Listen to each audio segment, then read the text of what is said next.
Hey everyone! So it is my sister's birthday and we are doing some garden center hopping and shopping for some plants, which is I think it's my mom and my sister and I's favorite way to celebrate our birthdays is with gardening and flowers. But I'm going to be bringing you guys along. I have been unpacking and soaking and planting already a bunch of my David Austin roses from my order from last year. And I think I've got over 30 roses from them.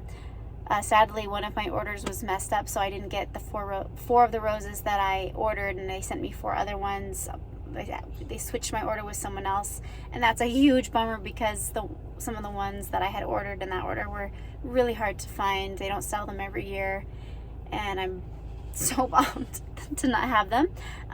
But anyway, I'm going to show you guys the ones that I've got, the ones that I planted, and how I plant them, and for the ones that I have left. So anyway, we'll check in a little bit. Do you need help? No. You got that?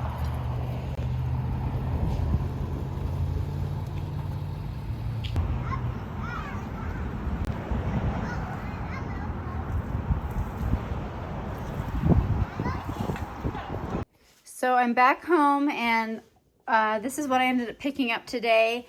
A Victoria rhubarb. This rhubarb came from my sister's house. It was a division off of one of hers. And then just some little annual things for pots, or a single pot. This is all going to go in one pot. And then I picked up 2 Honorine Jobert anemones. You might remember I planted some of these last fall. They're tall, white anemones, beautiful late season color, and they do spread prolifically. About 2, and there was a casualty. One fell out of its pot in the car, so I'm gonna have to fix that up real quick. And then I have a bunch of roses to be planting left over, and I'll go over my David Austins with you guys.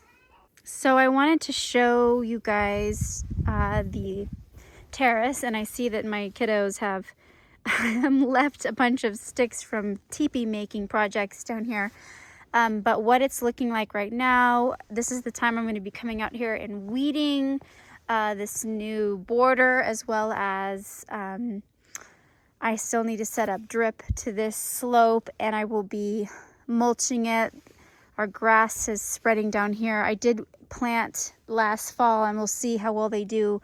Loads of snowdrops and white tulips and a lot of daffodils. So if we want to talk about some winter losses, my boxwoods that I planted in this hedge were all eaten by deer. And boxwoods are one of those evergreens that deer are just not supposed to eat. But you know, seasoned gardeners who garden and deal with deer know that there's really no true deer-proof plant. They're just deer resistant, maybe. And even this larger one has been eaten down considerably. And what happened with these were pretty small, and the deer ate them down. They're only about 4 inches tall now, maybe 6 inches. And then we had a hard frost, and it's like being pruned. And so they had winter burn from being chomped down and then being exposed, and it's frustrating. So I don't know if I'm going to be ripping these out or what I'm going to be doing. They did the same thing with this boxwood right here. And probably what I am the most shocked about, well, look, these are a bunch of beautiful daffodils I planted in this drift here. They destroyed the Venus dogwood tree that I planted. It is literally just a twig left. They destroyed my pink dogwood tree, and I should have wrapped it in burlap. That is my fault. I should have known. It is a total loss and very sad, but you know, this is reality. This is gardening with a very aggressive, large deer population. And, you know, it's just really tough. And speaking of kind of shockers with deer, my juniper hedge that the deer have also eaten and made look very mangy and unfortunate. And these were also supposed to be bulletproof with deer. And it just goes to show you, if deer are hungry enough, they will eat it. And boy, did they eat these poor Spartan junipers. So this terrace, which this all needs to be cleaned up. The roses need to be pruned. It needs to be weeded. Our puppy Prairie also made this giant hole, probably searching for a mole, and or a field mouse or something, probably a mole, and destroyed one of those beautiful cat's meow catmint that were here. It got completely ripped out and destroyed, but I still have a couple more, and I will just have to be looking for that this spring, summer to plant. I had some snowdrops that have kind of come up and gone. I planted those in the fall. Hopefully those will spread. I deal with so much with mullein. It gets giant and tall, and those yellow stalks, and I see it planted on purpose. I know it's a native English wildflower, and they planted in some beautiful gardens in England, but man, it is aggressive here where I live, and it pops up everywhere. I'm constantly pulling it. But I wanted to share because I showed you guys this area in the past, and the plan for this in the future is to have some kind of portico or maybe a greenhouse in this section once this ground has settled. But that, won't be this year. That won't be for a while, and I don't want to waste this space. So I put my sweet pea teepees here, and I did plant the rest of my sweet peas around these sweet pea teepees, or these teepee trellises, and they're made out of willow. I got them off of Wayfair, and I will link those for you guys down below if you would like to order some. But I'm very happy to see that the daffodils I planted in this area are coming up and are looking good. These are the furthest along of all the daffodils that I planted. This one's about to bloom, and I can't remember what I planted here. I think this is, I don't know which one. I'll have to go look through my orders and remember. Oh, I think this is casada. And it fades to a pale yellow, because everything in this border right now is pale yellow and white and blue. So yeah, I will see. But the Venus dogwood, it's so sad. And then I planted that sarcococa that I got on clearance back here, and it is a zone 7, and I'm in 6B, and it's had a lot of winter burn.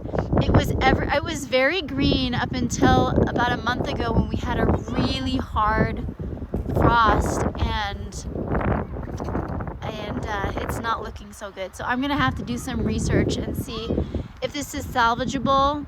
But it was kind of a test to see what would work here. But and there's lots of pine cones that need to be picked up. But yeah, there's always, every year there are always wins and losses in the garden, and it's had some sad losses this winter because of the deer mostly. But I also have plans for this water spigot. When the guys put them in, it was supposed to be attached to a cedar post, and instead they just left a freestanding pipe, which I really don't want. So I'm gonna go back with my dad, and I'll do this in a project, in a video, and hopefully soon I have 2 of these to do, make a nice cedar post that makes it really decorative, and redo the piping so I have a taller, sturdier, more aesthetically pleasing water spigot down here. So it is a new day. I haven't been able to film as much as I wanted to this past week because we were all sick with a cold, and particularly this week my husband and I were pretty sick. So I was down and out, and I've been catching up, and I'm still really behind on a lot of stuff in the house with the kids and family stuff, and you know how that goes. So I have been doing some work out in the garden this week in spits and spurts as I've been able to. And so I'm just going to be showing you, I did want to share the David Austin roses that I purchased this year. I'm going to show you, I was able to clean up my terrace flower bed yesterday. I wasn't able to film that. I just sort of got a bee in my bonnet and ran out there and did it as quickly as I could in between little storms that were rolling through. And then I am going to film today cleaning up one section of the flower bed around the house and showing you guys kind of how I do that, and slowly but surely getting the garden all prepped for the season, getting it cleaned up from last year. I still need to order a large truckload of mulch. I didn't mulch for the first time since we've lived here, which we will have been here for 4 years in June. And the first year we lived here, I had dug out and prepped the flower beds from nothing, and so there was lots of good soil put in, compost, and soil conditioner brought in because we have a heavy clay around the house. And then in subsequent years, I've always mulched all the flower beds directly around the house with compost, not with bark mulch, but with actual compost, because I've still been building the soil and soil conditioner. And then last year, I kind of played around with everything that was self-seeding in my garden. You may have seen last year in my summer garden tour, not all, but a lot of the things that were blooming that had self-sown. And I had just missed and pulled out my beautiful self-sown Shirley poppies, Amazing Gray, and Pandora. But this year, I don't know how that's going to go. I've been waiting to see things popping up, and I've got lots of larkspur popping up. The Dara, I'm not seeing as many poppies as I saw last year for a couple of reasons. Our dog in that area where they were dug them up, dug a huge hole for whatever reason around our septic tank, and I still need to fill it, and disrupted all of that soil and displaced a lot of those seedlings that would have started. And because since I took last year off of mulching, I do need to mulch this year. The drip tape is showing. There was more weed pressure last year because I didn't mulch, so I do need to work on that this year, and I want to mulching make the ground look nice and cleaned up, but I may sacrifice some of those self-sown annuals. So it's about give and take in the garden, and just a lot of experimenting, a lot of play, and a lot of fun. But without further ado, let's go check out some of the David Austins. Okay, so this section, this border, is what I commonly refer to as the prairie border, and there is our puppy Prairie. This was named such before we got Prairie a year ago. But this is the prairie border. I have really struggled with this. This is obviously kind of this is the border you see when you pull up to our house, and so it's going to be incredibly important for curb appeal. I've had trees here that have died before we had irrigation, which is still in process here. We're still setting that up. This is just sort of like the beginnings of the irrigation to this section. When we first moved in here, I will try to put in a picture on the screen now, but I had just brought in a huge truckload of compost, spread it out. I had a newborn baby at the time, and I scattered tons of wildflower seed, and actually I think Yeah, it must have been the first year. And then that spring we had a beautiful stand of wildflowers, but because I had a big sprinkler out here and was watering it with a sprinkler, but that's just a horrific waste of water, and it encourages all the weeds because it's just broadcasting water everywhere, and it's so windy up here that didn't really work out. And the second year there was still some wildflowers, and there probably will still be some this year. But they did peter out, so you have to definitely maintain a wildflower meadow. I have found where I am. So this is coming into its next wave, and I want trees here. I want winter interest. I want lots of weed control. The weeds here are crazy. So this is the big, huge project that I have that will probably take me a couple years to really pin down. Over here, I have a drift of 1, 2, 3, 4, 5, 6 Harlow Carr David Austin roses. 3 of them I moved from the opposite side of our driveway. They were over there.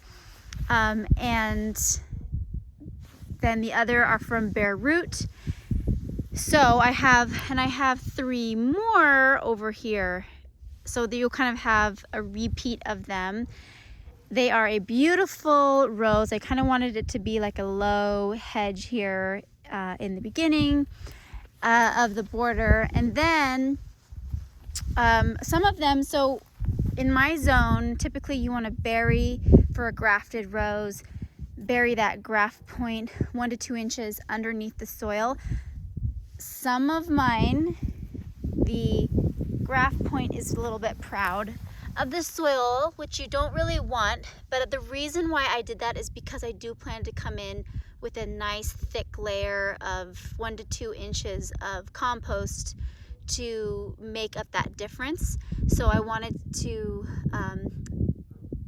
leave it that way for now. And the ground here, it's a slope because we slope down the hill here. It's a much steeper hill than it appears. Is a mixture of clay and decomposed granite, and there are spots throughout here where even a high-powered auger cannot drill because you'll just hit solid granite. So, and they do actually, down the hill from us, somewhere way down there, they have blasting sites for granite that they do blast and harvest the granite. So, which looks like big pieces like that, which they've put around our little cul-de-sac up here. So the other thing that's going on in here is I, in the fall, planted hundreds of daffodils, and those are starting to come up in this area. I chose daffodils because of their deer resistance, and I just love them. They're beautiful. But I have drifts of them all throughout the border up around our driveway pier. And yeah, so back to the roses. So I have the 6 Harlow Carr roses here, and then behind that I have a Shropshire Lad, which is a climber, and it's absolutely stunning. I want to put a obelisk here for the Shropshire Lad to grow up, and then I have another Shropshire Lad on the opposite end of the border, which I will have another matching pier over there or an obelisk for it to grow on. Next to it I have, this is Silas Marner, which is one of the new releases in the US this year from David Austin. So here I have 1, 2, 3 Kew Gardens roses, and then this is Scepter d'Isle, and here is the Ancient Mariner, and over here we have Abraham Darby, and I believe we have 2 Abraham Darby, and I have 6 more Abraham Darbys coming, and I have one over there. So I'm going to be planting a big area of a large drift of Abraham Darby scattered around in an imperfect drift. And then this was the other a Shropshire Lad climber that's going to be on an obelisk at the other end. And then we also have Bathsheba. And then here is the pot that I potted up from the plants I got at Judy's on Friday.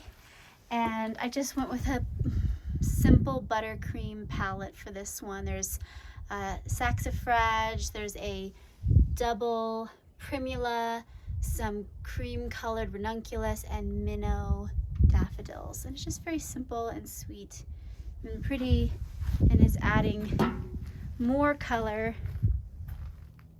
to the porch and makes me happy. So far, the deer have not eaten anything up here, but they have been known to come up onto my steps and eat my pots. So coming down into the terrace garden, I went ahead and I planted a Gertrude Jekyll shrub rose here.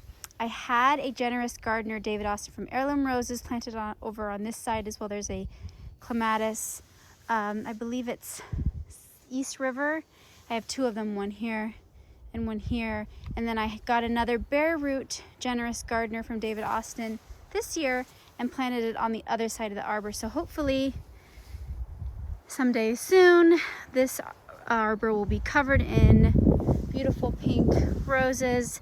And then, if you remember from my video last year, I had planted 3 Wild Eve roses here from David Austin for my daughter Eve, and it's this beautiful pink rose. And just loved it so much, so I ordered 3 more bare root from David Austin, and I planted them on the opposite side of the stairs, so it will repeat with the eye to have Wild Eve. And then here is the terrace bed all cleaned up for spring. It just needs to be mulched. I weeded it yesterday, cleaned it up. I hope the deer don't eat this down, because this is the red campion that I ordered in the mail from Annie's Annuals last year, and it came in little 4-inch pots, and it is coming back and growing. I already see buds on it, which is incredible, and it is spreading around. You can see in the back, but I am leaving those. I'm letting it do its thing. I already see my favorite Souvenir Deandre Nepeta coming up out of the ground, coming back around the Wild Eve roses, and I cut back the lavender. This is I still need to fill this in a little bit more. This is the section where Prairie had dug, but here's some more. Oh, that fell over. This was for a clematis I have, but the more red campion, my strawberry shake, hydrangea, just lots of, so all down here I've got muscari growing in, and it looks like I missed some bindweed in here. I gotta pull that out. But I have ground cover and creeping thyme and things that are starting to wake up and come through. The lady's mantle is waking up and coming through. I have more of that Souvenir Deandre catmint coming through, columbine. I have foxgloves that are coming over from last year, and I have, let's see. So in this section I have 1, 2, 3, and then this was planted bare root, still needs to be dug down deeper or mulched up to above the graft point. But these are the tea clipper roses, and then I have, what else is in here? This is Summer Romance, and I believe that's a Cortez rose, and this is Frances Mayond and Mill on the Floss from David Austin. So This area is pretty much cleaned up for now. Just needs the mulch. I need to fix a couple of broken areas of the drip, tack it down, fill in that hole, and then continue planting up this wall. That's what I'm going to be focusing on heavily this spring and summer. But yeah. Okay, so I am dressed a little bit warmer and got my hair up out of my face, and I'm going to start cleaning up this this back section of the flower bed around the house. So I've got rose pruning to do, and I've brought up my alcohol, a rag. I have my Fiskars pop-up bag, a hoe weeding tool, my Fiskars slim rake to get in between small spaces. I have some Felco number 2 pruners, and then I love this weeding tool. It's called a Cobra, and I will link these tools for you down below in case you need any. And then the other thing I will probably go grab is my little mini fan hand rake that I like to use a lot. So I'm just gonna get going, and yeah, here we go.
back border has been cleaned up.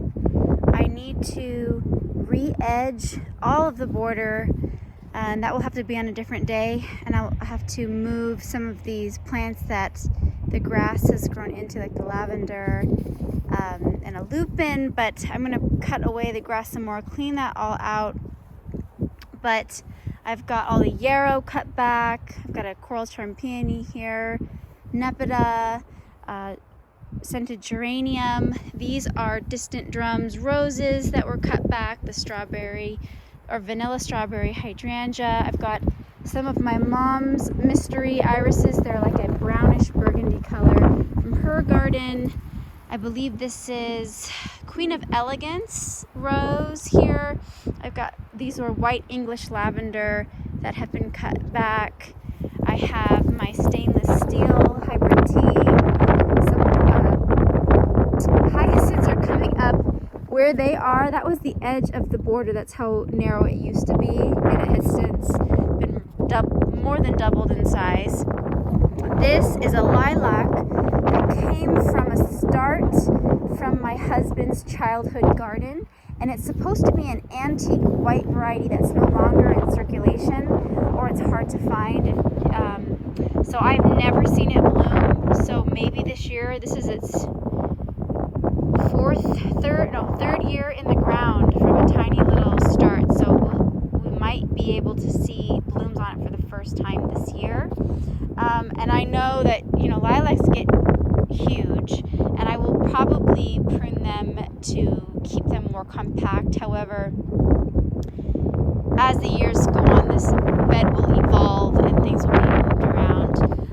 I've got lots of foxgloves that have seeded themselves around in this border. More of that. There's lots of little starts of that Souvenir d'Andre nepeta, some Shriners irises that I planted last summer that will hopefully bloom this year. Candy coating, and candy coating. So beautiful, beautiful iris. I think I saw it on Florette's Instagram maybe, and just had to have it. This rose is from Menagerie from last year, and it's Nicole Carroll Miller. I've got to fix the drip here that Prairie chewed up and retack that down. This is a Sally Holmes rose that desperately needs to be moved. This will not be here.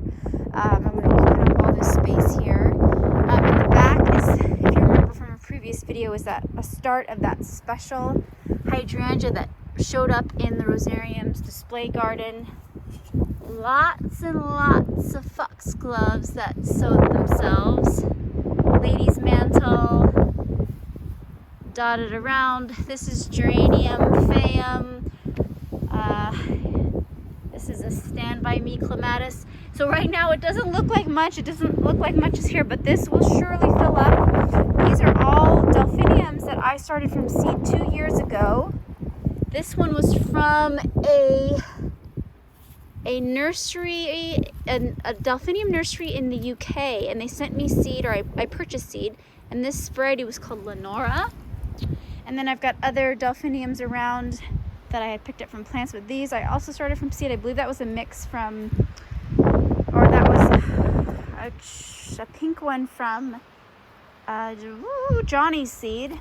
Another coral charm peony here. I've got a trio of local roses that had a lot of winter dieback this year, as well as a butterscotch climbing rose here with a lot of winter dieback. So we'll see how these guys do this summer. This is all Sweet Rocket I had started from seed. That's coming back. That's a biennial, but as you can see, more Lady's Mantle, Sweet Woodruff that will come up.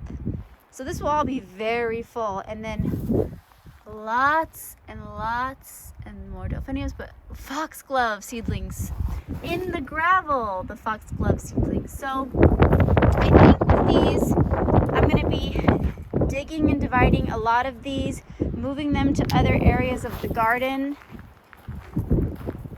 And then this lilac was one I got on Etsy, I believe, a few years ago when we moved in. I planted it from a tiny little start as well. It's also never bloomed. Maybe it will bloom this year. I believe it's President Lincoln. Maybe I can find it in my history of my Etsy orders. And then through here, you can't see them either, but there's a bunch of Japanese anemones. There's whirlwind. There's a couple, oh shoot, I can't remember the other varieties, but let me see if I can find a tag. Not that you can see much.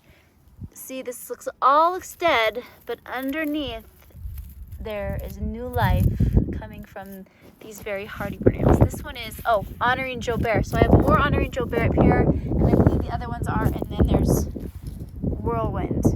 But here we are. One small section of the border cleaned up. And there is Prairie. Hi, Prairie. Hi, Prairie. Always, always, always wanting all the love and the affection and the attention. You are such a sweet puppy. You're such a sweet girl, but you can be very naughty. Okay, everyone, thank you so much for joining me today. I hope you enjoyed seeing me clean up this small flower bed in my yard. I hope it inspires you to get outside and enjoy your gardening space in some small way. And there is still so much work to be done in my garden, and I'm looking forward to bringing you guys along as much as I possibly can, and I hope you join me. Happy gardening.